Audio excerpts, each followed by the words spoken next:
Hey there YouTube, this is Austin with Wreck to Death Disc Golf. I just want to do a quick video today highlighting some of the discs that I leaned really heavily on during the 6th Annual Graham Creek Shootout in Foley, Alabama. Um, I'll talk a little bit about the conditions and then the course, and then get into why these discs were kind of my go-tos during the tournament. So the first round was at the Prairie Course at the Graham Creek Nature Preserve.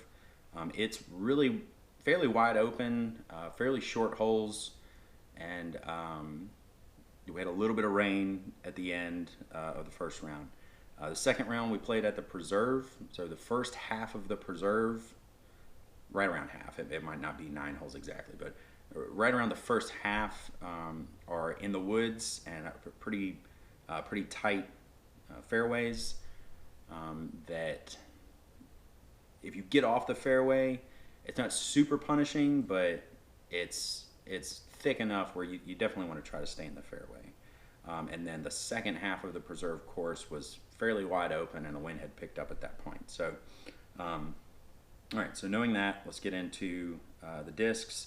And what I'm really gonna do is kind of talk about these three as really one disc or one shot.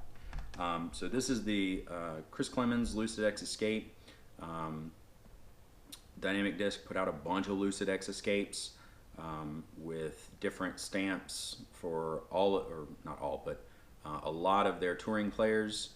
And so I was kind of trying to decide between the Chris Clemens and the Zach Melton, because they're kind of my two favorites right now. I'm not a lefty, so it's not lefty biased. I just really enjoy watching them. And then the Tina Oakley one, just because the stamp for it is just really neat. It's kind of cartoonish. Reminded me a lot of like the Calvin and Hobbes cartoons. So that one was on the list, on the short list. But I ended up going with the Chris Clemens one just because it's a little more clean, and I like a play on words. So Clemonade, Chris Clemens. And then I have a metallic Lucid Escape, and then I have a VIP Hatchet. So the reason I'm going to talk about these as if they're kind of one disc is because that's kind of how I use them. So this is kind of it. I throw this metallic Lucid Escape every chance I get. You know, on longer holes where I'm going to throw a driver. So the reason I throw the Escape is for my arm speed. If I let the Escape go flat, it's gonna go straight with just a little bit of turn, and then gonna ease down to the left. It doesn't dump, it doesn't fall out of the sky. It just kind of turns, eases down to the left, and because of the glide, it just kind of pushes forward through that whole thing. So the Escape is really the disc that I can throw the furthest. It just matches my arm speed really well. I love the flight characteristics. So I throw this every chance I get. So with that being said, with wind conditions, I can't always throw this, because if I throw this into a headwind, it's going to go off to the right and then settle down to the right. And so the reason I went and got this, the Lucid X Escape, is because I want this flight in a headwind. And that's what this is. And I can rip this into a headwind. It's going to ease to the right just a little bit and then come back to the left. So I use this a lot on the second half of the Preserve course, where we were throwing into a headwind for most of that second half of the round. And I could just rip this thing. It goes a little bit to the right and then eases down to the left. I was hitting fairways, getting good distance the whole time. And then actually, it's not advisable, but this tournament was the first time I had thrown this disc. So in that first round, I knew most of the holes were right at the edge of my range. But with the escape, the glide might push me a little bit further past the basket. So I tried this out just on a hyzer angle and then threw it out wide to the right and let it know that it's going to come back. And I was able to park several holes doing that. So in addition to the headwind regular escape shot that I can get with this, I also now have a disc that I really trust, throwing it out to the right and trying to stop it on a dime close to the basket.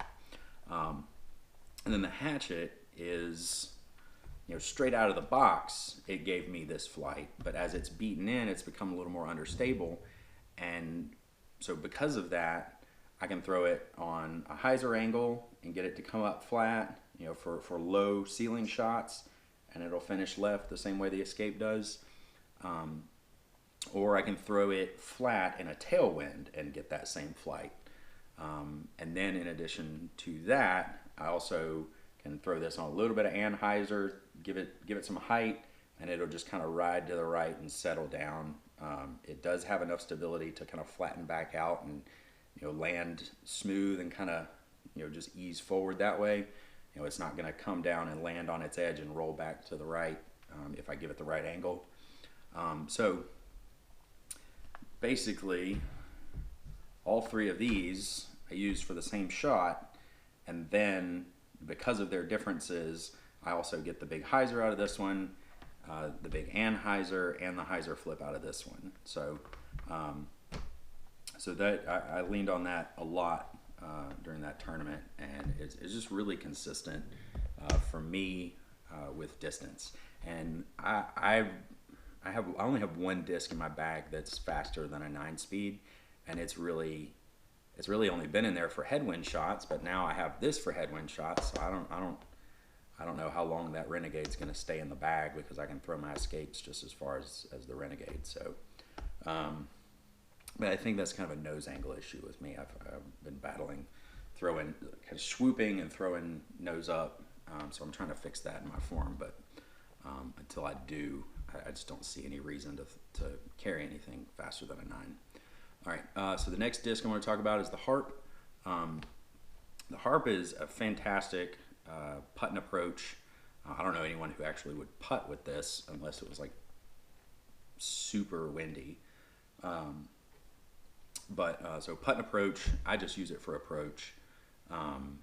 And I love it, and then I have some gripes about it. And so what I mean by that is, so it's board flat. It's almost even concave, this one.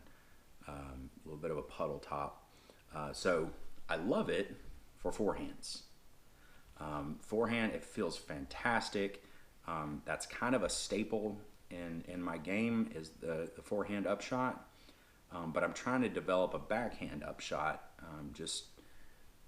Specifically, if I get stuck behind a tree and I have to step out to the left to get, like a little, left to right thing to do forehand, now I've got to turn this way, kind of collapse everything in and try to get, around the tree right here with a forehand, where I'd rather just do a patent pending shot and have plenty of room to go out with an anhyzer.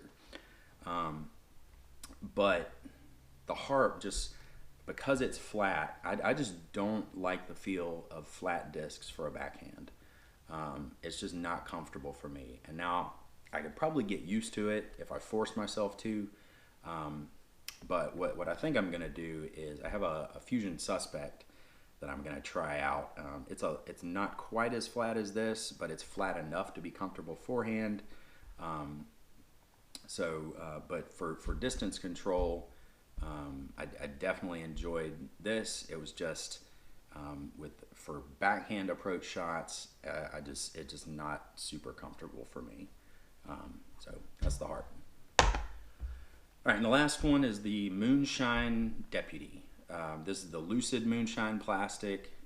It's pretty gummy. It's not super stiff, but it's, stiff enough to feel good. I really ripping on it. For me, the flight, I let it go with a little bit of hyzer, and it'll pop up to flat and finish flat going forward. It's got a lot of glide, so I can throw this. I can throw the Deputy almost as far as I can throw my mid ranges. So for those tight tunnel shots on the first half of the second round, I found myself using the Deputy a lot, just because of that straightforward finish that I get with this. It doesn't really go to the left at all, so I could just throw it. I could just pipe the fairway and get a flat, straightforward finish, and then have a pretty easy upshot for my three.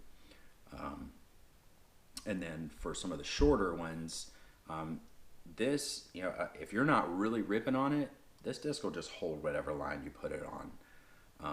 If I'm throwing it, 70% on a hyzer, it's not gonna go down real hard. It's not gonna dump.